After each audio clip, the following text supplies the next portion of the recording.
roller coaster ride, hands up in the sky, take you on a ride, love to feel the high, we can start again, laughing to the end, screaming at the top, hope it never stops, we could do it all over, thrill is bringing us closer, superstar you're like Nova, oh, so incredible one time, gotta let it go tonight, wanna know what it feels like, yeah, we going up, we take it down, let's spice it up, baby, right here and now, hey, nothing could be better,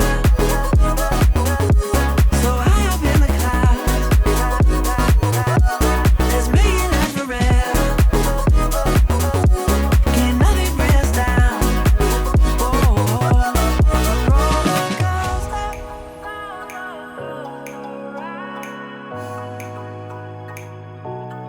roller coaster.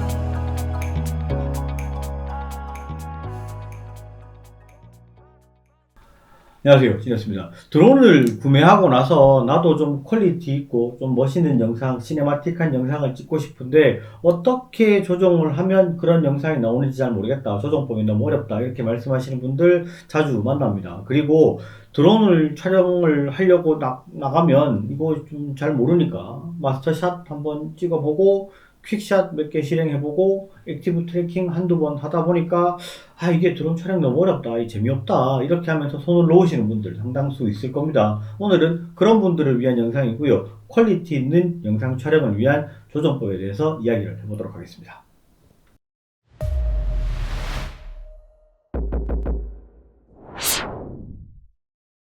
사실 드론 촬영이라고 하는 게 어떤 교과서가 있는 것도 아니고 이게 맞고 이게 틀리다 이렇게 말할 수 있는 그런 부분이 없습니다. 그런 정석적인 부분이 없기 때문에 제가 오늘 말씀드리는 거는 저도 그냥 카메라를 만지고 드론을 오래 만지면서 아 요렇게 찍으니까 좀 괜찮게 나오더라, 그런 부분에 대한 방법을 공유하는 거다라고 생각을 하시면 되고요. 영상을 시작하기 전에 필수적으로 이야기를 해야 될 몇 가지만 이야기를 하고 시작을 하도록 하겠습니다.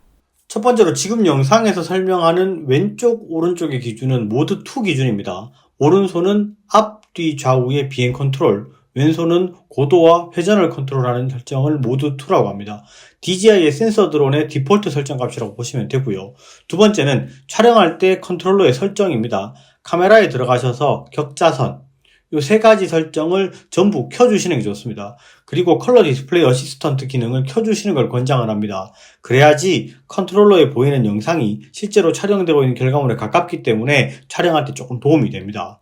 세 번째, 드론을 컨트롤할 때 스틱은 최대한 천천히 꼼지락꼼지락의 느낌으로 움직여 주시면 됩니다.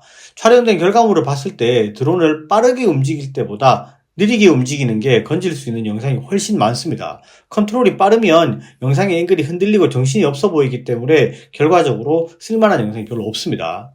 드론으로 촬영해 놓은 멋진 영상들을 봤을 때 진짜 저거 멋있다, 나도 저렇게 촬영해 보고 싶다, 따라하고 싶다 라는 생각이 드시는 영상들 가끔 있잖아요. 근데 이걸 따라 하려고 해도 이거 어떻게 조정을 해야 될지를 잘 모르겠다라고 생각이 드시는 분들이 있을 겁니다. 그게 왜 그러냐면 내가 이 드론을 스틱으로 조정을 했을 때 드론이 어떻게 움직이고 그렇게 움직였을 때 어떤 결과물이 나오는지를 잘 모르기 때문에 그렇습니다. 그러면 제일 먼저 알아야 될 게 내가 이 컨트롤러를 가지고 드론을 조정을 했을 때 이 드론이 어떻게 움직이고 이렇게 움직였을 때 어떤 결과물이 나오는지를 정확히 알아야 이거를 따라할 수도 있겠죠. 먼저 오른손부터 확인을 해보도록 하겠습니다. 기본적으로 4개의 방향이 있죠. 앞, 뒤, 좌우. 앞으로 밀었을 때는 전방으로 쭉 피사체를 향해서 날아가는 전진, 뒤쪽으로 스틱을 당겼을 때는 중앙에 있는 피사체에서 멀어지면서 뒤로 비행을 하게 되겠죠. 그리고 오른쪽으로 하면 이렇게 수평으로 오른쪽으로 쭉 이동을 하고요. 왼쪽으로 반대로 하면 이렇게 수평으로 왼쪽으로 이동을 합니다. 그리고 대각선 방향으로도 이동이 가능하죠. 이렇게 오른쪽 앞으로 하게 되면 45도 방향으로 비행을 하게 되고요. 반대로 이렇게 왼쪽으로 하면 왼쪽 45도 전방으로 비행을 하게 됩니다. 그러면 오른손으로만 가능한 비행은 8개 방향이 되는 거죠. 이게 오른손의 기본 무빙입니다.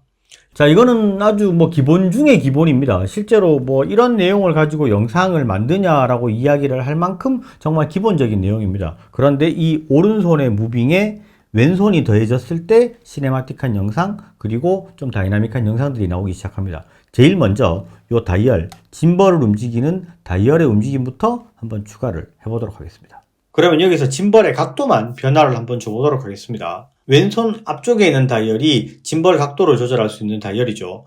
다이얼을 오른쪽으로 밀어주면 짐벌의 각도가 상승을 하고요.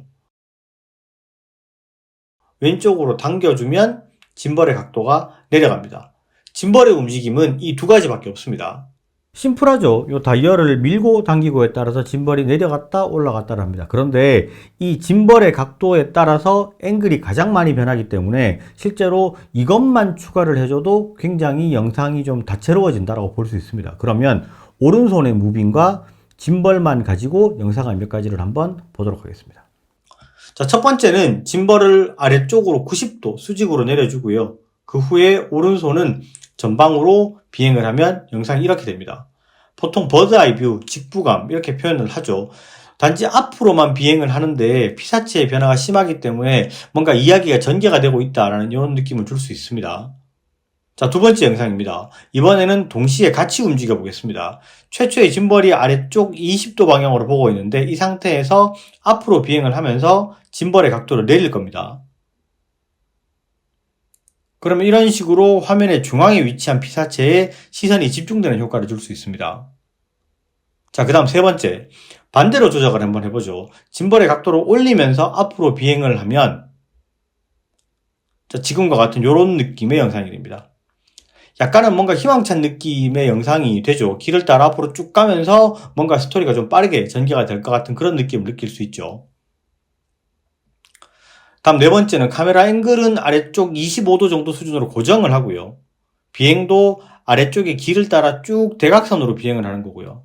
이런 움직임은 보통 자동차를 따라갈 때 많이 사용을 하게 됩니다. 여행을 가는 듯한 그런 느낌을 줄 수 있겠죠. 자, 아주 심플하게 움직이는데도 영상이 그래도 조금 뭔가 있어 보이는 것들이 완성이 돼 간다, 그죠? 자, 그러면 오른쪽 스틱이랑 짐벌에 대해서는 이야기를 했습니다. 그러면 왼쪽 스틱, 왼손으로 조작하는 이 스틱에 대해서 이야기를 해야 되는데 이 스틱은 상하 그리고 좌우 회전에 대한 부분입니다. 자, 이렇게 왼쪽 스틱을 앞으로 밀면 드론이 위쪽으로 올라가게 되고 영상으로 보이는 것처럼 고도가 상승을 하게 됩니다. 그리고 뒤쪽으로 당기게 되면 드론이 아래쪽으로 내려가고요. 당연히 영상도 보시는 것처럼 아래쪽으로 하강하는 영상이 나오겠죠. 오른쪽으로 하면 제자리에서 오른쪽으로 회전을 하게 되고요. 스틱을 왼쪽으로 하면 왼쪽으로 제자리에서 회전을 하게 됩니다. 그리고 역시 대각선 방향으로도 컨트롤이 가능하기는 한데 일반적으로 이 움직임은 잘 사용하지는 않습니다. 왜 그러냐면 이게 잘못 사용하게 되면 어지럽기만 하고 쓸만한 영상을 건지기가 사실 어려운 움직임이라고 보셔야 돼요. 지금 보시는 것처럼 이렇게 회전을 하면서 전체 전경을 사용을 하게 되면 고도는 지금 거의 100m 가까이가 올라갔는데 촬영된 영상에서 느끼는 변화는 크지가 않기 때문에 어지러움만 주고 큰 효과 없는 움직임이라고 보실 수도 있습니다. 그런데 짐벌의 각도를 90도 수직으로 만들면 약간 영상의 느낌이 달라집니다. 자, 이렇게 위쪽으로 올려주면 이렇게 회전을 하면서 올라가는 이런 식의 영상이 되고요. 아래쪽으로 내리면 지금 보시는 것 같은 이런 영상이 됩니다. 이거는 빠르게 움직이면 약간은 어지럽다는 느낌을 줄 수 있기 때문에 빠르게 움직이는 것보다는 차라리 슬로우 모션을 거는 게 조금 더 좋을 수 있습니다. 자, 이제 회전에 대해서 봤는데 회전을 하면 가장 많이 연습하는 게 있죠. 바로 POI인데 POI를 어떻게 보면은 가장 많이 쓰는 영상인데 제일 또 어렵다라고 말씀하시는 분도 있습니다. POI는 굉장히 쉽게 연습하는 방법이 있습니다. POI는 컨트롤러 스틱이 오른쪽은 이렇게 왼쪽은 이렇게 반대쪽으로 움직이게 됩니다. 반대로 할 때는 오른쪽은 이렇게 왼쪽은 이렇게 서로 컨트롤러가 반대로 움직이게 됩니다. 자, 이걸 연습하실 때는 처음에는 정지된 피사체를 기준으로 하시는 게 좋은데 피사체가 가까이 있는 것보다는 어느 정도 거리를 두고 조금 멀리서 연습을 하시는 게 더 쉽습니다. 자, 일단 오른손으로 이렇게 왼쪽으로 드론을 움직이기 시작을 합니다.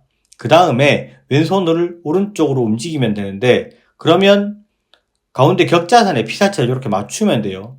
이때 잘 맞추기가 힘드니까 양쪽 스틱을 막 따로따로 조작을 하시는 경우들이 있는데 왼쪽이든 오른쪽이든 한 손은 고정을 하고요. 반대쪽 손가락만으로 중심을 맞추는 겁니다. 양쪽을 다 움직이면 절대로 이렇게 맞추기가 어렵습니다. 한쪽 손은 고정, 한쪽 손가락만 움직이는 겁니다. 그러면 어느 순간 이렇게 중심이 맞는 지점이 생깁니다. 그러면 손가락을 딱 고정하고 가만히 있으면서 한 바퀴를 그대로 도시면 되는데 보통 여기서 속도를 조금 높이고 싶다라고 느껴질 때가 있어요. 절대 속도를 못 바꿉니다. 그냥 촬영을 해서 편집 단계에서 속도를 높여주는 게 가장 올바른 방법입니다. 자, 지금까지 설명한 건 사실 가장 기초적인 부분입니다. 그런데 가장 기초적인 부분이지만 가장 근본이 되는 조정법이라고 생각을 하시면 돼요.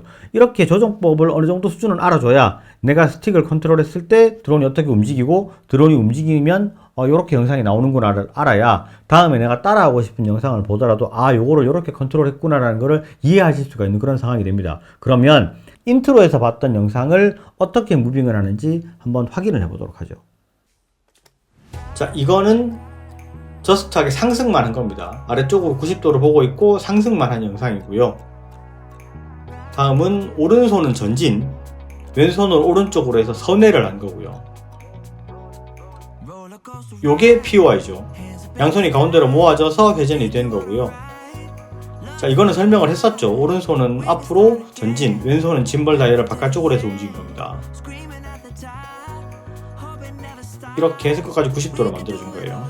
자, 이 영상도 설명을 했었죠. 오른손은 앞으로 전진, 왼손은 짐벌 다이얼을 안쪽으로 해서 카메라를 아래쪽에서 정면으로 고개를 들어줄 겁니다.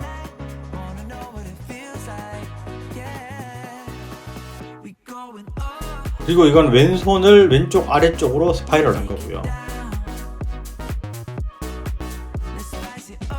이번 것도 쉽죠. 오른손을 앞으로 전진, 왼손은 짐벌 다이얼을 안쪽으로 해서 카메라를 들어준 건데 전진 속도에 비해서 카메라를 천천히 들어준 겁니다. 그래서 느낌이 조금 다르고 약간은 느리다는 느낌이 있을 겁니다. 이건 오른쪽 스틱을 오른쪽 위쪽 대각선 방향으로 이동을 해준 거고요. 마지막에 이 영상은 오른손을 뒤로 해서 그냥 후진입니다. 그러면서 피사체를 멀리하면서 엔딩의 느낌을 준 겁니다.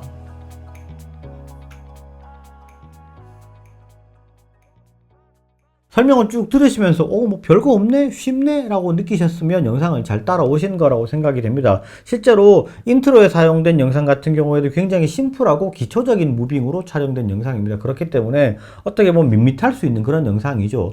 그게 그나마 좀 덜 심심했던 거는 BGM에 맞춰서 짧게 끊어줬기 때문에 아마도 그나마 좀 덜 심심한 그런 영상이 됐을 거라고 생각이 됩니다. 이런 편집 같은 거도 제가 조만간에 영상으로 한번 다루도록 하겠습니다.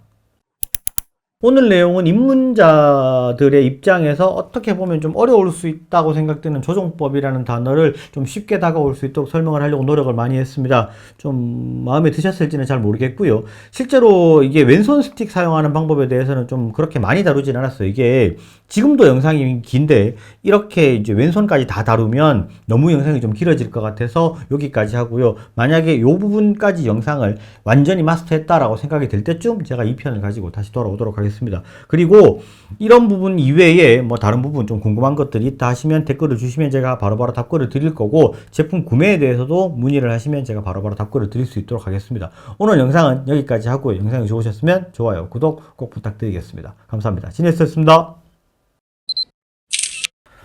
안녕하세요, 진이었습니다. 이제 장마철입니다. 벌써 비가 많이 내리고 이런 지역들이 있어서 비 피해가 좀 우려가 되는 상황인데 비 피해 없으시기를 바라겠습니다. 장마철이 되면 아무래도 드론을 띄울 수가 없죠. 그리고 장마 기간이 끝나더라도 여름에는 밖에 나가서 드론을 좀 운용을 하기가 많이 덥기 때문에 실제로 이런 시기가 되면 장기간 드론을 그냥 방치를 하게 되는 경우들이 상당히 많습니다. 그래서 장기간 보관할 때에 가장 좀 조심해야 될 부분, 유의해야 될 부분, 이런 영상이라고 보시면 될 것 같은데, 사실 조심할 거는 크게 두 가지입니다. 배터리 관리에 대한 부분, 그리고 모터 관리에 대한 부분, 이 두 가지인데, 먼저 배터리 부분부터 말씀을 드리도록 하겠습니다. 우리가 일반적으로 사용하는 드론은 대부분 배터리를 사용을 하죠. 그리고 드론 이외에 거의 모든 전자제품은 배터리를 사용을 합니다. 지금 이 영상을 준비하기 위해서 배터리를 찾아보니까 기본적으로 드론 배터리들, 뭐 DJI 미니 3 프로 거, 그 다음에 아바타도 배터리를 기본적으로 사용하고, 카메라 배터리, 요거는 이제 오즈모 액션 거, 요거는 고프로 거, 그리고 요게 이제 보통 우리가 일반적으로 사용하는 보조 배터리라고 하죠. 그런 것들도 있고, 요거는 또 소니 카메라 사용하는 배터리. 그리고 실제로 제가 지금 차고 있는 마이크 같은 경우도 배터리가 들어가요. 그런데 이런 배터리들은 대부분 리튬 이온 배터리를 사용을 합니다. 그러니까 지금 말씀드리는 거는 리튬 이온 배터리의 일반적인 사용 방법, 보관 방법 이렇게 보시면 되는데, 리튬이온 배터리 같은 경우에는 이론상으로는 그냥 막 충전하고 막 사용을 하시는 게 가장 수명이 깁니다. 그런데 보통 그렇게 사용하시지 않고 이렇게 관리를 해주는 이유가, 이게 배터리 같은 경우는 사실 DJI 드론 배터리가 비싸요. 그렇기 때문에 이 비싼 배터리를 그래도 조금이라도 더 길게 사용을 하고 조금 더 안정적인 수명을 가지게 하기 위해서 관리를 해주는 거라고 생각을 하시면 되고요. 이게 DJI 기준으로 봤을 때 지금 나오는 배터리들은 인텔리전트 플라이트 배터리라고 불러요. 그러니까 어느 정도 관리하는 기능이 들어가 있습니다. 그게 주요한 기능이 뭐냐 하면, 지금 보시면 제가 이게 2주 전에 완충을 해놨었는데 이렇게 조금씩은 따라 있죠. 이게 왜 그러냐면, 완충이 된 상태로 계속해서 방치를 하게 되면 배터리가 그 상태에서 아무래도 내부는 화학 반응을 하기 때문에 그 상태로 굳어버릴 수가 있어요. 그래서 배터리 수명이 줄어들고 셀이 죽어버리는 경우들이 있습니다. 이론상으로는 그러지 않아야 하는데 일반적으로 우리가 사용을 해보면 그렇게 돼요. 그래서 약간씩 계속해서 방전을 하는 겁니다. 방전을 일으키면서 완충된 상태 그대로나 일정 상태에서 계속해서 있는 것을 방지하게 하는 거죠. 그래서 셀이 죽는 거를 어느 정도 방지해주는 그런 역할을 하는 겁니다. 그런데 리튬이온 배터리 같은 경우에는 가장 안 좋은 게 완전 방전이에요. 완전 방전이 돼버리면 아무래도 다시 이제 충전하고 해도 수명이 조금씩은 줄어드는 부분이 있기 때문에, 이 제품이 아니더라도 다른 배터리라도 리튬이온 배터리는 완전 방전은 무조건 피해 주시는 게 좋습니다. 그러니까 리튬이온 배터리는 10% 이하로 배터리를 떨어뜨리시면 좋지 않아요. 그리고 10% 이하로 떨어뜨리면 일반적으로 내가 드론을 운영을 하든 장비를 운영을 하든지 간에 10% 이하가 돼버리면 전력이 급격하게 떨어집니다. 그러니까 그런 부분은 조금 피해 주시는 게 좋고요. 그거는 기본으로 말씀을 드리는 거고, 요것도 인텔리전트 플라이트 배터리 같은 경우에는 일정 수준 계속 방전이 되니까 내가 완전히 충전을 했다 하더라도 한 달 정도가 지나가면 10% 정도 수준까지는 방전이 돼요. 그러니까 한 달에 한 번 정도는 무조건 다시 한번 완충을 시켜 주시는 게 좋습니다. 이게 보통 뭐 80%까지만 충전을 하고 나머지는 사용을 하지 말아야 된다, 그래야지 배터리 수명이 더 길다, 어느 정도 수준은 맞는 얘기예요. 뭐 플래터 구간이라는 게 있고 이런 부분이 있기 때문에 사실은 맞는 이야기이긴 한데, 장기간 우리가 사용을 하지 않을 때에는 완충을 시켜놓고 다시 10%까지 내려가지 않게 하는 게 제일 좋고요. 그리고 일부 그런 얘기를 하시는 분들이 있습니다. 보통 장시간 내가 보관을 할 때는 50에서 60% 정도 수준을 해놓고 보관을 하는 게 좋다. 틀린 얘기가 아닙니다. 맞는 얘기입니다. 그런데 드론 배터리 같은 경우 제가 말씀을 드렸죠. 인텔리전트 플라이트 배터리는 계속해서 조금씩 소모가 돼요. 그러면 내가 100%를 충전을 해놓고 10%가 되는 기간보다 50%를 충전해놓고 10%가 되는 기간이 짧습니다. 그러면 지금 우리가 장시간 사용을 안 하는데 이거를 100% 충전을 해놓고 10%가 되는데 한 달이 걸렸다면 50%에서 10%로 내려오는 거는 한 2주가 안 걸린다고 봐야 돼요. 그러면 이거를 내가 2주마다 한 번씩 꺼내서 계속 충전해 줄 수 있는 그런 기억력이랑 그만큼 내가 꼼꼼하냐? 그렇지 않다면 사실 100% 완충을 해주는 게 좋고요. 배터리 같은 경우에는 적극적으로 사용을 해주시는 게 좋습니다. 사용하지 않는 구간은 빨리 죽어버리는 경우가 있습니다. 화학 반응을 하는 화학 제품이기 때문에 아무래도 사용을 적극적으로 해주시는 게 제일 수명은 길게 사용하실 수 있다. 이게 제일 기본이라고 보시면 될 것 같습니다. 그러면 여기서 하나 물어보실 수 있을 것 같습니다. 50% 정도 수준으로 해놓으라는 이야기는 뭐냐라고 물어보시는데, 실제로 이거는 일반적으로 배터리라든지 아니면 어떤 전자제품을 충전을 했을 때 장시간 이동을 해야 되는 경우, 예를 들어서 중국에서 제품을 만들었는데 이게 미국으로 간다, 아니면 뭐 다른 나라로 간다, 이렇게 해서 배에 실어 놓고 장기간 이동을 해야 된다. 그러면 완충이 되어 있을 때보다는 한 50% 정도 수준으로 차 있을 때 폭발 위험성도 적고 여러 가지 변형의 위험성도 적습니다. 그렇기 때문에 그렇게 보관을 해서 50%를 해놓고 아예 락을 걸어놔 버립니다. 그렇게 락을 딱 걸어놓고 이제 제품을 출고를 하게 되면 배터리가 더 이상 줄지가 않습니다. 그런 상황이 조금 더 안전하기 때문에 그렇게 사용을 하는 거다라고 보시면 되고, 우리는 지금 그렇게 하는 게 아니라 배터리가 지금 사용하는 상태고 살아있는 상태인데 길게 장시간 사용을 안 할 때 어떻게 관리하는 부분이냐를 보는 거기 때문에 완충을 해서 10%가 떨어지지 않게 하시는 게 제일 좋고요. 가끔 그런 뭐 글들이 보이고 그렇게 문의하시는 분들 많을 거예요. 이게 장기간 방치를 했더니 꼽았는데 충전이 안 된다. 배터리가 죽은 거냐? 이게 이제 아예 보통 락이 걸리거나 셀 자체가 죽어버리는 경우들이 있습니다. 그렇게 되면 비싼 배터리가 완전히 죽어버리니까 한 달에 한 번은 무조건 완충을 시켜주시는 게 가장 좋은 습관이다. 이렇게 보시면 될 것 같습니다. 자, 그 다음은 모터에 대한 부분인데, 모터 같은 경우에는 사실 이렇게 여러 가지 글들을 봐도 장기간 내가 사용을 안 했더니 모터가 하나가 안 돌아간다. 뭐 이렇게 드론 4개 중에서 한 개가 모터가 아예 고착이 돼서 안 돌아간다. 이런 이슈들이 조금씩은 있습니다. 이거에 대한 가장 큰 부분은 사실은 먼지라고 보셔야 돼요. 이게 드론은 기본적으로 제품의 특성상 외부를 날아다니고 먼지를 많이 타게 되어 있습니다. 그러니까 이 모터 내부에 먼지가 들어가요. 그리고 제품이 보시다시피 이렇게 모터가 오픈이 되어 있는 스타일입니다. 그러니까 이 내부로 먼지가 많이 유입이 될 수밖에 없는 구조를 가지고 있어요. 미니 제품도 그렇고 아바타도 사실은 보면 이렇게 완전히 모터가 오픈이 되어 있죠. 이런 모터를 관리해 줄 때 조금 더 좋은 방법은 없느냐? 가장 좋은 거는 사실 이제 날리고 와서 들어왔을 때 먼지를 제거해 주시는 게 사실은 제일 좋아요. 보통 이런 이제 페인트 붓이라고 그러죠. 이게 뭐 다이소나 아니면은 뭐 이제 공방에 이런 데 가면 많이 팝니다. 이게 얼마 안 해요. 한 3, 4만 원 정도 하는데 이게 연한 붓도 괜찮고 보통 이제 페인트 붓이 제일 무난합니다. 이 정도 수준의 강도를 가지고 있는 페인트 붓으로 요런 모터를 털어 주시고 그 다음에 요런 이제 에어폰 카메라 관리하는 이런 장비인데 이게 온라인에 한 2, 3천 원 정도 수준 할 겁니다. 이게 에어로 이제 캔으로 된 것들 불어주는 것도 괜찮은데 걔는 습기가 같이 나오기 때문에 그렇게 불어주시는 것보다는 이런 장비들이 있는 게 조금 더 건조한 마른 공기를 뿌리는 데 좋기 때문에 이렇게 뿌려주시면서 먼지를 좀 털어주시면 모터의 고착이 좀 아무래도 적어집니다. 이게 내부에 습기랑 먼지가 같이 있다가 막 장시간 이렇게 사용을 안 하면 그 습기가 엉겨 붙어 가지고 이제 굳어버려서 모터가 잘 안 돌아가는 그런 상황이 생길 수 있습니다. 그러니까 보통 모터가 고착이 생기는 거는 그리스가 말라서 그런 부분도 있지만 먼지에 굉장히 취약하니까 먼지 관리만 조금 잘 해주셔도 그런 큰 문제는 없다. 그렇게 보시면 될 것 같습니다. 장마기간 같은 경우에는 아무래도 습기가 더 있으니까 그런 습기에 대한 부분 조금 더 신경을 써주시는 게 좋을 것 같습니다. 그리고 많이들 물어보시는 것 중에 하나가 장기간 보관을 할 때 드론에 배터리를 장착을 하고 있는 게 좋으냐 빼고 있는 게 좋으냐를 많이 물어보시는데 일반적으로는 빼고 있는 게 더 좋습니다. 빼서 따로 보관하시는 게 좋은데 이렇게 물어보시는 분들이 있어요. 여기 지금 배터리 같은 경우에 이제 금속 접점이 있는데 그리고 드론도 내부에 금속 접점이 있는데 이게 장기간 노출이 돼서 뭐 이제 녹이 쓴다거나 변형이 온다거나 이렇게 될 수가 있으니까 장착을 해놓는 게 좋지 않겠냐라고 물어보시는데 실제로 우리나라 같은 경우에는 뭐 그렇게 과도하게 습하다거나 그렇지 않기 때문에 이 부분이 녹슨다거나 뭐 이런 부분은 사실 잘 일어나지가 않습니다. 그러니까 이제 따로 보관을 하시는 게 훨씬 좋고 그리고 만약에 그렇게 녹이 쓸 정도 수준이 된다면 그거는 이제 건조 장치라든지 아니면은 여러 가지 장비에다가 넣어서 보관을 하시는 게 훨씬 더 유리할 수 있다. 이렇게 보실 수 있습니다.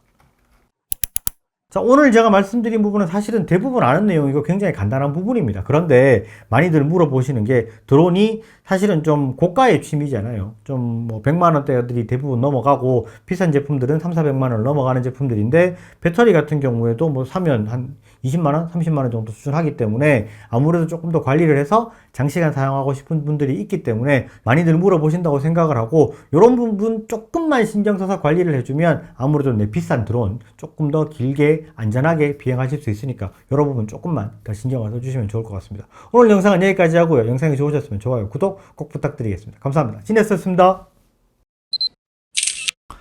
안녕하세요, 진했습니다. 지금 이 영상을 보시는 분들은 아마도 드론을 구매하고 나서 영상 촬영하는 부분, 카메라 설정하는 부분에 대해서 약간은 좀 어려움이 있거나 고민이 있으신 분들이라고 생각이 됩니다.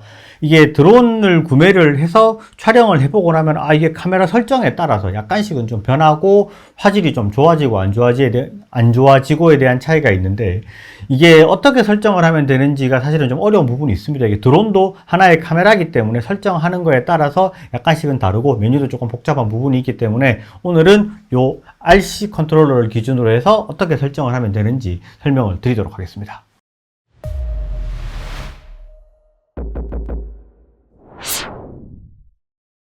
기본적으로 사실 이게 여기 RC 컨트롤러 제일 위쪽에 이렇게 들어가면 메뉴가 나와요. 그런데 이 메뉴에 보시면 안전, 제어, 카메라, 전송, 정보 이렇게 있는데 이 모든 거를 다 다루게 되면 영상이 정말 길어질 것 같아서 오늘은 촬영, 카메라 부분만 설명을 드리도록 하겠습니다. 카메라 설정에 들어오시면 제일 위에 이렇게 파일 형식이랑 이렇게 보이는데 제일 위에 파일 형식은 사실 이게 제품에 따라서 조금씩은 다를 수가 있어요. 어떤 제품을 쓰느냐에 따라서 MP4만 지원이 되는 경우도 있고 MOV까지 지원이 되는 경우도 있는데 지금 여기에 보이는 거는 이제 에어3 기준으로 설명을 드리는데 나머지 다른 드론도 비슷비슷할 수 있다 이렇게 보시면 될 것 같고요. 제일 위에 파일 형식은 MP4고요. 저는 기본적으로 MP4를 그냥 제일 많이 사용을 합니다. 그리고 아래쪽에 색상은 보통 HLG, 그 다음에 디로그M 이렇게 있는데 보통으로 할 때는 기본적으로 코딩 형식이 H264와 265가 있는데 H264가 그냥 전통적으로 많이 사용하는 영상의 방식이다 보시면 되고 H265가 최신형 코덱이에요. 그런데 H264, 265는 그냥 일반적으로 영상을 녹화를 하고 촬영을 했을 때 그게 있습니다. 264는 일반 윈도우용 컴퓨터에 연결을 했을 때도 잘 나와요. 그런데 265 같은 경우에는 관련 코덱이 설치가 되어 있지 않으면 영상이 나오지가 않고 플레이가 안 된다 이런 것들이 보입니다. 그러니까 내가 영상 편집을 그렇게 잘 못하고 그냥 자르고 붙이고만 할 정도 수준이고 일반적으로 그냥 뭐 색 보정이나 이런 거는 잘 하지 않고 전문적인 프로그램을 안 쓴다. 그럴 때는 그냥 보통으로 하시고 H264로 촬영을 하시는 게 가장 편리하다. 이렇게 볼 수 있고요. 이제 HLG랑 디로그M 같은 경우에는 내가 색 보정까지 좀 잘 만진다. 그렇게 하시는 분들은 디로그M으로 하시고 색 보정은 그냥 그렇게 내가 잘 만지지 못하는데 보통보다는 조금 더 화질을 좋게 촬영하고 싶다. 그럴 때는 HLG로 하시면 되고요. HLG는 미니 4 프로 이상만 지원을 합니다. 그러니까 디로그M, HLG, 보통 이렇게 세 가지가 있는 거는 미니 4 프로 이상급이고요. 미니 3는 보통이랑 DCNLike가 있고 미니 3 이하는 보통만 있습니다. 그러니까 요거는 제품들마다 요 설정은 약간 다를 수 있다라고 보시면 되고 디로그M으로 하시게 되면은 일반적으로 이제 약간은 좀 압축도가 높고 이제 색깔이 조금 이상하게 나올 수 있다라고 볼 수 있는데 영상 편집을 좀 할 줄 아시는 분들이 하시는 게 좋습니다. 이게 로그 촬영이라고 한다고 하는 거는 이게 설명을 하자면 굉장히 긴데 영상을 어느 정도 좀 압축해서 촬영을 하는 거라고 보시면 돼요. 그래서 실제로 색깔을 그냥 촬영만 해놓고 원본을 딱 봤을 때 회색기가 돌고 이렇게 흐리멍텅한 이런 느낌이 들 수 있는데 이거를 이제 럿을 적용을 해주고 편집을 했을 때는 이렇게 지금 보시는 것처럼 색깔이 좀 화사하게 살아납니다. 이게 이제 요거까지 설명을 하자면 너무 긴데 일단 설정만 설명하는 부분이기 때문에 내가 영상 편집을 어느 정도 하고 프리미어 프로라든지 다빈치 리졸브나 뭐 파이널 컷이라든지 이런 걸 해서 색을 좀 만질 줄 안다 이러시는 분들은 그냥 디로그M으로 하시고 그거 아니고 그냥 난 자르고 붙이고만 할 건데 조금 화질이 좋은 거였으면 좋겠다 그러면 HLG 그냥 난 이거저거 아무것도 모르겠고 그냥 촬영해서 그냥 쓸 거다 하시면 보통으로 촬영하시고 영상 코덱은 H264로 설정해 놓는 게 조금 더 편리할 수 있다 이렇게 보시면 될 것 같습니다. 그리고 부수적으로 하나 말씀을 드리면 만약에 이제 H265로 촬영을 했는데 컴퓨터에 연결을 했는데 이게 뭐 재생할 수 없는 파일입니다 라고 나오거나 편집할 수 없는 원본입니다 이렇게 나오는 경우가 있어요. 그런 경우는 이게 관련된 특히나 윈도우 PC에서 그런 것들이 많이 나올 건데 그런 경우에는 관련된 코덱을 다운받아 줘야 되는데 뭐 코덱 찾고하기 어렵잖아요. 그러니까 다음 팟 플레이어를 다운받으시거나 아니면 VLC 플레이어를 다운받으셔서 이제 플레이를 해보시면 정상적으로 영상이 플레이가 될 겁니다. 자, 그리고 아래쪽에는 컬러 디스플레이 어시스트라고 나오는데 요거는 디로그M으로 설정해 놓은 상태에서만 보이고요.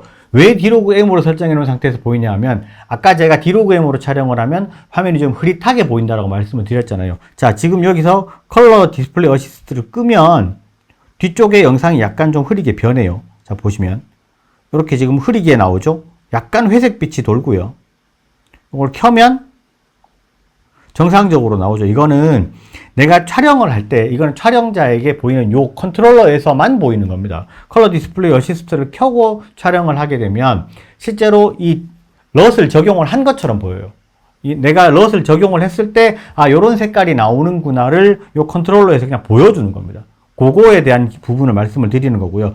밑에 동영상 자막이라고 있는데 이 자막은 뭐냐면 이게 이제 약간 해석의 오류라고 보여요. 이렇게 자막이라고 보이는 게 맞는 건지는 잘 모르겠는데 드론을 비행을 할 때 이 비행에 대한 정보, 드론의 촬영에 대한 정보, 보통 뭐 ISO라든지 아니면은 지금 뭐 세곤도가 어떻고 셔터 스피드가 어떻고 이런 부분에 대한 거 그리고 비행을 하고 있는 드론의 위도, 경도 이런 위치 정보들이 기본적으로 기록이 됩니다. 그 기록되는 것들을 동영상 자막이라고 표현을 하는데 이 자막을 켜면 실제로 우리가 촬영을 하고 할 때 파일이 하나가 더 생겨요. 내가 지금 보고 있는 영상, 촬영된 영상에 대한 파일명이랑 똑같은 파일명을 가진 확장자가 다른 SRT라는 파일이 이제 하나가 생겨버립니다.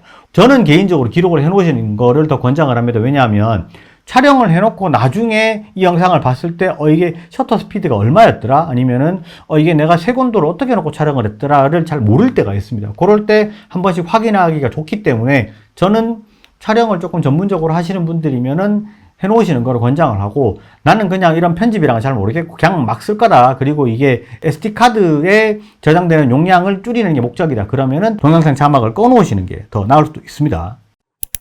자, 그리고 다음에는 깜빡임 방지라고 되어 있는데 뭐 끄기 자동 50, 60 이렇게 되어 있는데 보통 요거는 촬영을 하는 설정에 따라 좀 달라질 수 있습니다. 내가 예를 들어서 4K로 찍는데 30이나 60프레임이면 60Hz, 25나 50프레임이면 50Hz로 해주시면 되고요. 약간은 좀 다를 수가 있는데 4K 100프레임 같은 경우에는 25프레임의 4배속에 대한 저속입니다. 그러니까 실제로 4K 100프레임이다 그러면 50Hz로 맞춰서 촬영을 하시면 됩니다. 요거는 본인이 촬영하는 설정에 따라서 변경을 해주시면 되고요.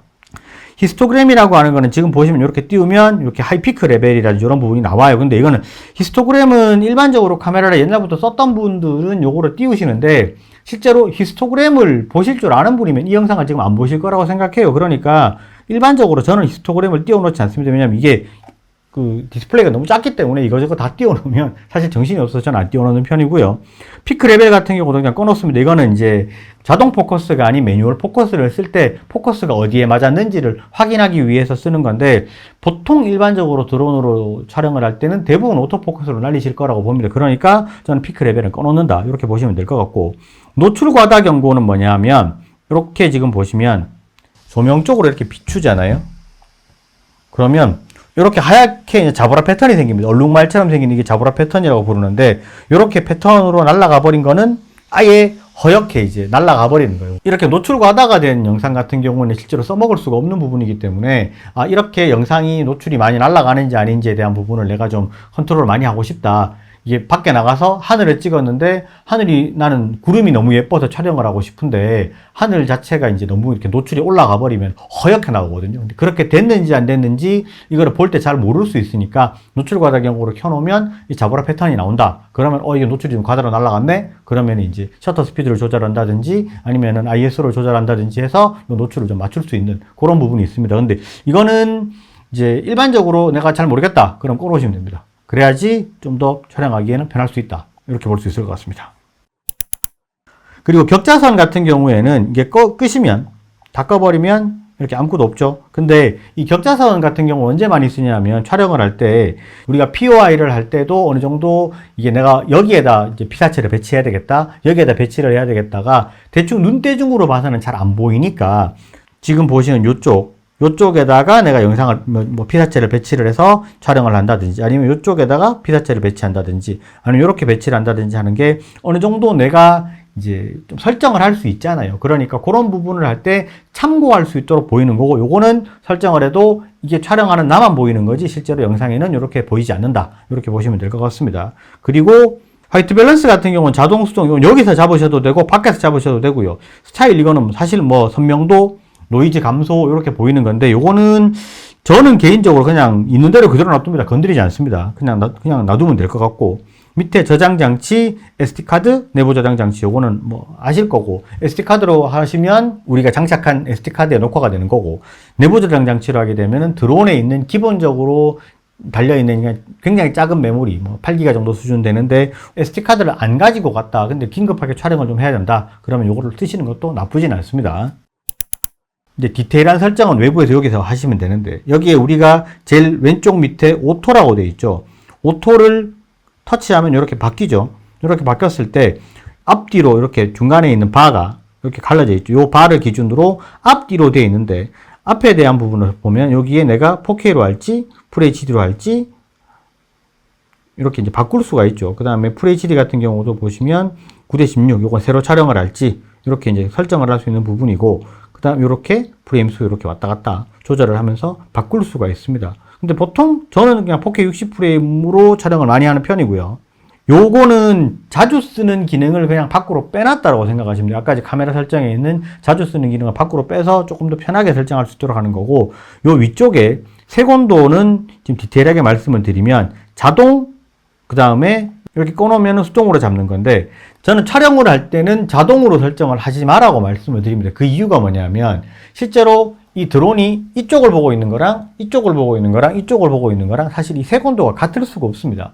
다 바뀌어요. 그런데 이게 카메라가 이렇게 쭉 돌아갔을 때 색온도가 바뀌면 영상의 색깔이 계속해서 바뀝니다. 그러니까 그렇게 촬영하는 영상들은 사실 써먹을 수가 없기 때문에 촬영을 할 때 모든 카메라는 촬영을 할 때 이제 색온도를 딱 고정을 해놓고 시작을 하는 게 일반적입니다. 그렇기 때문에 보통 우리가 이제 야외, 이거는 좀 공부를 디테일하게 하셔야 되는 부분인데 그냥 외우시면 돼요. 내가 야외에서는 그냥 5600K로 고정 이라고 보시면 되고, 실내에서는 일반 이런 형광등 조명이나 이럴 때는 그냥 4800K 정도로 보시면 되고요. 약간 날씨가 흐리다 그럼 5200K라고 보시면 되고요. 해가 있다 5600, 해가 없는 흐린 날씨다 5200, 이 정도로 잡아서 하시면 제일 그냥 영상이 좀 깔끔하게 잘 나온다 이렇게 보시면 될 것 같습니다. 자, 그 다음에 앞쪽은 했고, 이 뒤쪽 보시면 뒤쪽에 일반적으로 이렇게 이제 자동으로 설정을 다 해놓으면 셔터 스피드나 이런 게 자기 멋대로 왔다 갔다 하는데, 이거는 사실 ND 필터가 있고 없고에 대한 부분을 가지고 이야기를 해야 되는 부분인데, 그냥 이거는 심플하게 외우시는 게 제일 좋습니다. 기본적으로 나는 4K 60프레임으로 찍을 거다 그러면 셔터 스피드를 120분의 1초로 놔두셔야 되고, 그 다음에 ISO는 이제 ND 필터를 가지고 조정을 하셔야 돼요. 그러니까 ND 필터를 내가 사용을 할 거다 하시면 이걸 건드리고요. ND 필터를 내가 사용을 할 줄 모른다 하시면 얘는 그냥 놔두셔야 돼요. 근데 셔터 스피드를 내가 확보를 할 수가 없는 상황이다 그러면 ISO 같은 경우에는 그냥 보통 200으로 고정을 해서 촬영을 하세요. 이거를 해놓고 그냥 셔터 스피드를 오토로 놔버리면 지가 알아서 설정을 합니다. 근데 실제로 이렇게 하시는 거는 권장하지 않아요. 저도 보통 ND 필터가 없이 야외에 나갔는데 어쩔 수 없이 촬영을 해야 된다 그러면 이게 ISO를 200으로 그냥 고정을 해놓고 촬영을 시작을 하거든요. 되게 밝은 날이면 100까지 낮추기도 하는데, 이거는 사실 이렇게 촬영하는 건 권장하지 않습니다. 그런데 이제 내가 어쩔 수 없이 화면을 좀 균일하게 써야 되고 색온도를 고정해놨고 ISO로 고정을 해놔야 이게 촬영을 했을 때 카메라가 이렇게 왔다 갔다 했을 때 밝기라든지 색온도가 변하지 않고 그대로 일정하게 유지가 되기 때문에 이렇게 고정을 해놓고 쓰셔야 되고, 이런 상황에서 셔터 스피드가 오토로 잡혀있기 때문에 움직이면 사실 영상이 좀 퀄리티가 많이 좋지는 못합니다. 그런데 어쩔 수 없이 ND 필터가 없다 그러면은 ISO 고정, 그 다음에 색온도 고정 이렇게 하셔야 되고, ND 필터를 내가 사용할 줄 안다 그러면은 여러 가지를 바꿔가면서 ISO를 내가 맞게 감도를 맞추시면 된다 이렇게 보시면 되고요. 이 부분은 사실은 굉장히 어떻게 보면 어려울 수 있는 부분인데, ND 필터를 어느 정도 사용을 할 줄 알고 카메라에 대한 부분도 약간은 공부를 해 주셔야 돼요.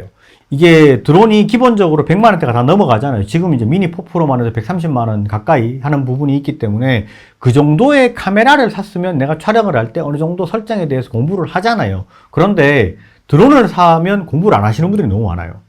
드론도 카메라고 이게 야외에서 촬영을 하는 거기 때문에 실제로 일반 실내에서 촬영하는 카메라보다 감도에 훨씬 민감하고 그런 부분은 공부를 더 많이 해줘야 되거든요. 그러니까 드론을 구매를 하셨으면 카메라에 대해서는 웬만큼 좀 공부를 하시고, 그리고 어차피 지금 미니 4프로나 에어 3 같은 경우에는 조리개 값이 그냥 고정이잖아요. 그럴 때는 ND 필터는 그냥 필수적으로 구매를 하셔야 됩니다. 그렇기 때문에 그런 부분은 웬만큼은 생각을 하셔야 되고, 지금 알려드린 요렇게만 카메라 설정을 하셔도 지금 영상 퀄리티는 기본적으로 사용하시는 것보다 훨씬 더 올라갈 수 있다 이렇게 볼 수 있을 것 같습니다. 영상이 조금은 길었을 수 있는데 카메라에 대한 부분 좀 디테일하게 설명을 한다고 그렇게 했고요. 마지막에 ISO라든지 그 다음에 뭐 셔터 스피드라든지 색온도 이런 부분에 대한 거는 웬만큼은 조금 여러 번 촬영을 하면서 만져봐야 내가 손에 익숙해질 수 있습니다. 그렇게 한번 해보시고 그래도 어려운 부분이 있다 그럼 댓글을 주시면 제가 언제든지 답글을 드릴 수 있도록 하겠습니다. 오늘 영상은 여기까지 하고요. 영상이 좋으셨으면 좋아요, 구독 꼭 부탁드리겠습니다. 감사합니다. 지냈었습니다.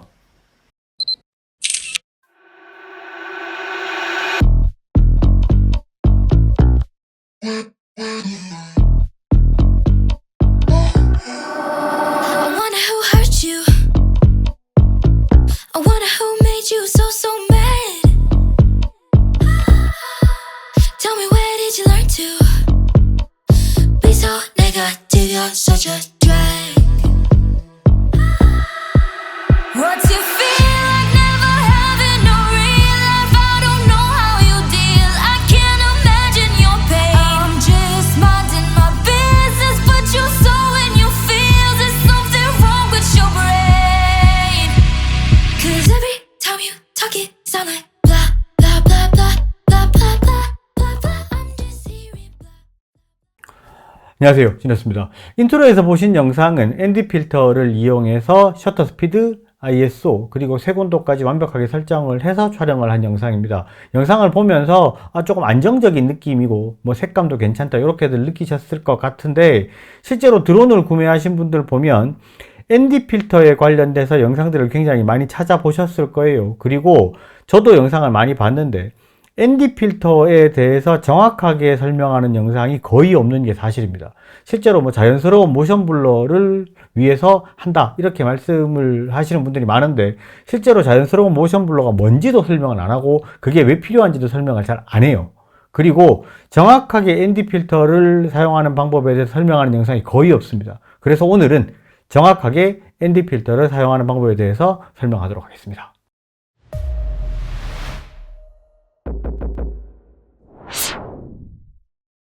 ND 필터가 하는 일은 정확하게 딱 한 가지입니다. 빛의 양을 조절하는 거. 근데 빛의 양을 왜 조절하는지, 조절하면 뭐가 좋은지 그걸 알아야 내가 ND 필터를 쓸지 말지를 결정을 하겠죠. 그러면 이론적인 이야기를 조금만 하고 넘어가도록 하겠습니다. 혹시나 나는 이 부분에 대해서 이론 굳이 필요 없고 나는 사용법에 대해서만 궁금하다 하시는 분들은 이론 부분은 건너뛰고 사용법으로 바로 넘어가셔도 될 것 같습니다. 우리가 사용하는 드론도 카메라이기 때문에 영상이나 사진 촬영이 목적입니다. 우리가 영상이나 사진을 찍을 때는 두 가지 목적을 가지고 셔터 스피드를 조절을 해요. 첫 번째로는 영상을 볼 때 평상시에 눈으로 보는 거랑 똑같이 사람들이 느끼게 하게끔 만들기 위해서 셔터 스피드를 조절을 하고요. 두 번째로는 첫 번째와 반대로 일반적으로 사람들이 평상시에 보지 못하는 영상을 만들기 위해서 셔터 스피드를 조절을 합니다. 보통 장노출 사진이라거나 아니면은 타임랩스라든지 이런 것들을 촬영하기 위해서 셔터 스피드를 조절하는데, 오늘은 장노출이나 타임랩스에 대해서는 이야기하지 않고 첫 번째, 평상시에 일반적으로 보는 영상에 대해서 설명을 하도록 하겠습니다. 영상을 촬영할 때 셔터 스피드는 보통 프레임 수의 2배수로 잡는다고 보통 표현을 합니다. 60프레임으로 내가 촬영을 하고 있으면 120분의 1초로 잡고, 24프레임으로 촬영하면은 48분의 1초로 잡으면 되는데 그게 없는 경우는 보통 50분의 1초로 잡습니다. 그리고 30프레임으로 촬영할 때는 60분의 1로 셔터 스피드를 잡아요. 이렇게 하는 이유가 뭐냐? 영상을 보고 설명을 드리도록 하겠습니다. 영상은 4K 60프레임으로 촬영을 했고요. DJI Air 3 70mm로 촬영을 했습니다. 선풍기 날개를 잘 보시기 바랍니다. 평상시에 내가 보던 선풍기랑 가장 비슷한 느낌이 어떤 건지 한번 찾아보시기 바랍니다. 첫 번째 셔터 스피드는 120분의 1초입니다. 두 번째는 240분의 1초고요. 세 번째는 1250분의 1초입니다. 네 번째는 셔터 스피드가 2000분의 1초입니다. 선풍기 날개가 움직이면서 생기는 잔상이 실제 눈으로 보는 거랑 가장 비슷하고 자연스러운 게 셔터 스피드가 120분의 1초로 되어 있는 1번 영상이죠. 3번, 4번 영상은 선풍기 날개가 너무 어색할 겁니다. 눈이 좀 불편하다 이렇게 느끼신 분들도 있을 겁니다.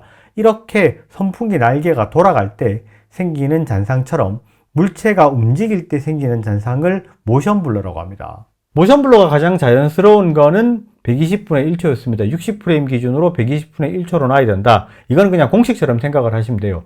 24프레임으로 촬영을 할 때는 50분의 1초, 30프레임으로 촬영할 때는 60분의 1초, 60프레임으로 촬영할 때는 120분의 1초로 그냥 셔터 스피드를 놓으면 된다. 이거는 공식이다라고 외우시면 됩니다. 왜 그런지는 이해를 했을 거라고 생각이 되고요. 그러면 셔터 스피드를 이렇게 했을 때 ND 필터는 왜 필요한 거냐? 실제로 설정하는 화면을 보면서 설명을 이어가도록 하겠습니다. 셔터 스피드를 조정을 하려면 오른쪽 밑에 카메라 모양에 오토라고 되어 있는 부분을 터치하면 프로로 바뀌죠. 그리고 셔터 스피드를 터치하면 이렇게 보입니다. 이날이 구름 한 점 없는 상당히 맑은 날이었습니다. 자동으로 설정된 셔터 스피드가 12800분의 1초로 되어 있죠. 자동을 터치해서 셔터 스피드를 120분의 1초로 내려줍니다. 셔터 스피드가 내려가면 점점 더 밝아지는 게 보이죠. 마치 눈이 부신 것처럼 하얗게 이렇게 날아가 버립니다. 이렇게 되면 드론을 날릴 수가 없겠죠. 이때 ND 필터를 씌워서 빛의 양을 조절해 주는 겁니다. 우리가 밝은 데 가서 눈이 부시면 선글라스를 끼는 거랑 똑같은 원리라고 보시면 됩니다. ND 필터에 대해서 이론적으로 이거보다 굳이 더 할 필요는 없습니다. 이론은 딱 여기까지 하도록 하겠습니다.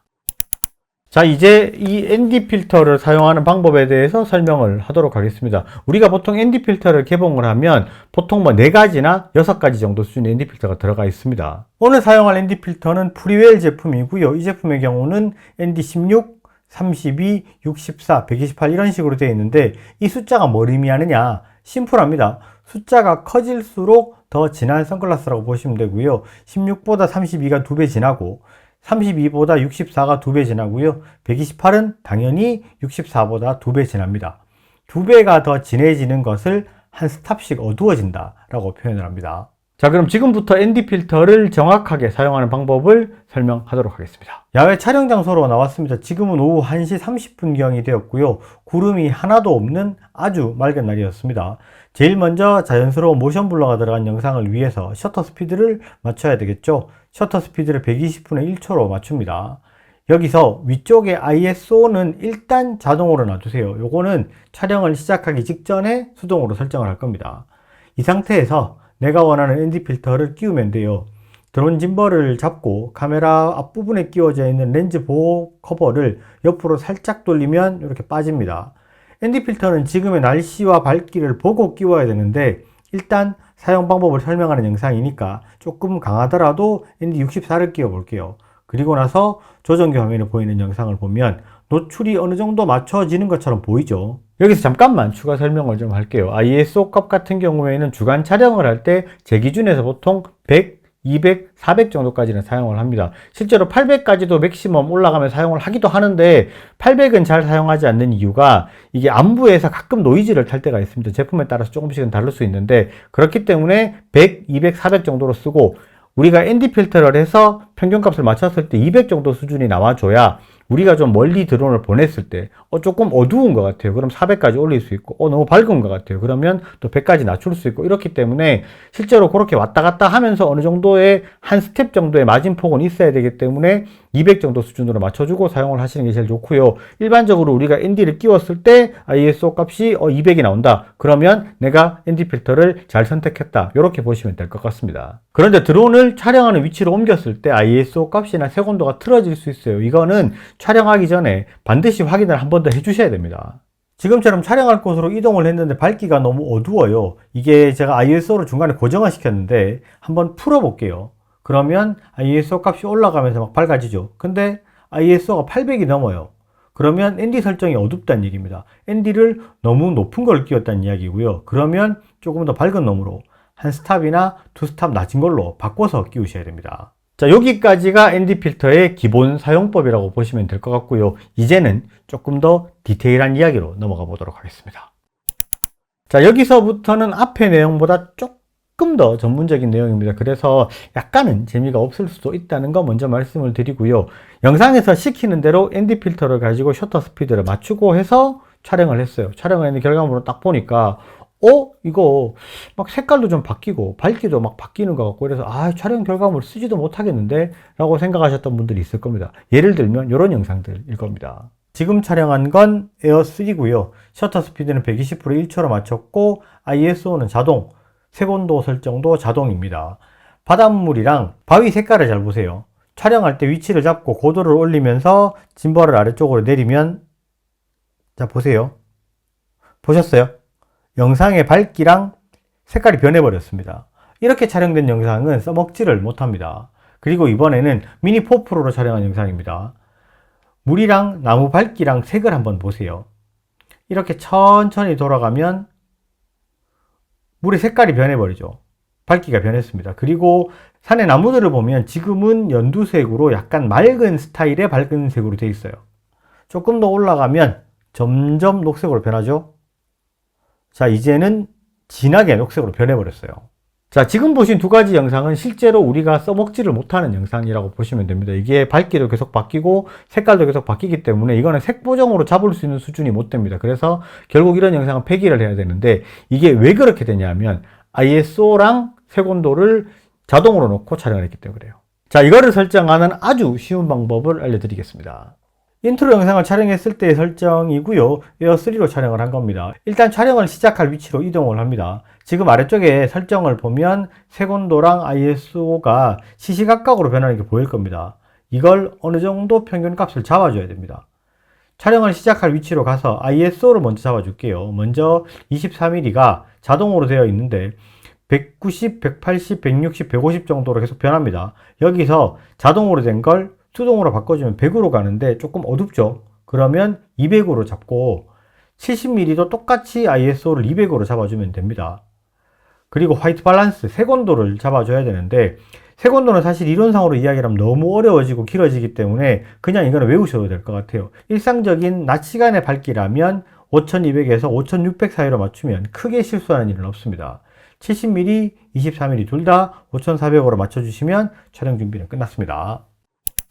자, 이렇게 전부 딱 맞춰놓고 촬영한 영상이 인트로에서 보신 영상이에요. 실제로 이게 굉장히 장소랑 위치의 이동이 많았습니다. 그리고 멀리서 보면서 쭉 선회를 하면서 햇빛을 정면으로 보는 역광까지 나는 상황이었습니다. 그런데도 색이 틀어지지 않았고 밝기도 변하지 않았습니다. 이렇게 했기 때문에 좀 안정적이다, 이런 느낌을 받으셨을 거라고 생각이 되고요. 전반적인 밸런스가 흐트러지지가 않았습니다. 이게 ND 필터를 사용하는 목적이고 이유입니다.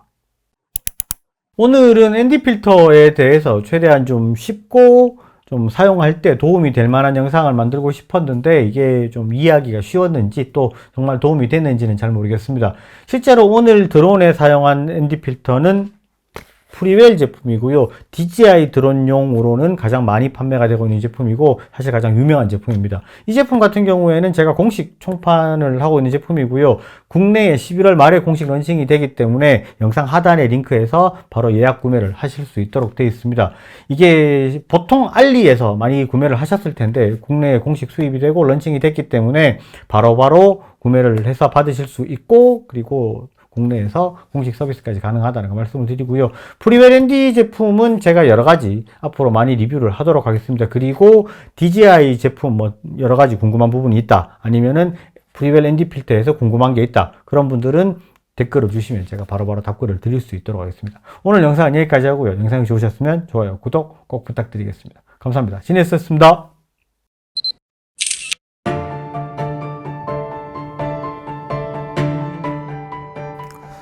드론을 이용해서 촬영을 할 때 화면 중심부에 노출을 맞춰서 촬영을 하면 하늘은 너무 밝게 나오고 땅은 너무 어둡게 나오는 경험을 하신 분들 많을 겁니다. 촬영을 할 때 하늘 쪽에 노출을 맞추면 아래쪽의 풍경이 완전히 어둡게 되고, 아래쪽에 들판이나 강물에 노출을 맞추면 하늘이 아예 하얗게 날아가 버리는 그런 경우들이 많이 있습니다. 야외 촬영이 주 목적인 드론인 경우에는 조명을 사용할 수 없기 때문에 노출을 맞추는 게 쉽지가 않습니다. 이럴 때 다이나믹 레인지를 폭넓게 사용할 수 있도록 도와주는 필터가 있습니다. 하늘의 색도 살려주고 지상의 피사체도 더욱 돋보이게 해서 영상을 더욱 시네마틱하게 만들어 줄 수 있습니다.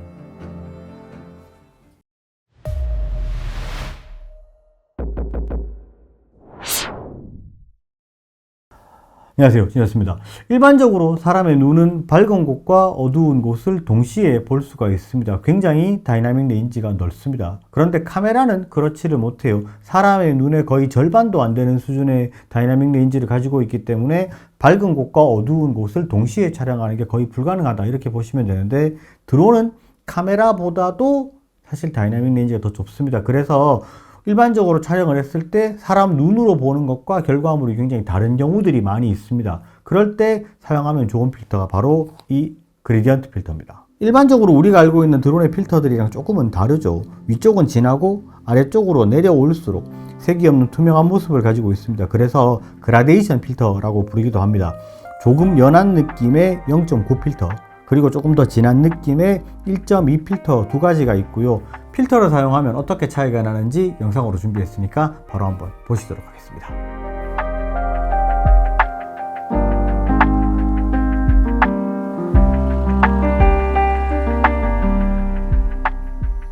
가장 왼쪽의 영상이 필터를 사용하지 않고 그냥 촬영한 영상이고요. 가운데 영상이 그레디언트 필터 0.9를 끼고 촬영한 영상입니다. 가장 오른쪽에 보이는 영상이 그레디언트 필터 1.2를 끼고 촬영한 영상입니다. 영상의 중앙부를 기준으로 위쪽의 하늘은 더 또렷하고 아래쪽의 아파트는 훨씬 더 선명하게 보이는 걸 확인하실 수가 있을 거고요. 지금 영상은 일몰 시간대에 촬영을 한 것이고요. 다른 영상도 한번 비교를 해보도록 하겠습니다. 이 영상도 역시 위치는 동일합니다. 촬영 시간은 가장 밝은 시간대인 오후 1시경이고요. 이때도 필터가 없는 것보다는 그레디언트 필터를 사용했을 때 영상이 전반적으로 아래쪽의 밝기가 더 좋은 것을 느낄 수가 있을 겁니다. 가로수의 그림자나 건물 사이에 상대적으로 어두운 부분의 느낌이 아무래도 차이가 많이 있죠. 영상이 전반적인 밝기가 조금 더 안정적인 느낌이 있기 때문에 밸런스가 잘 잡힌 느낌이 있을 겁니다.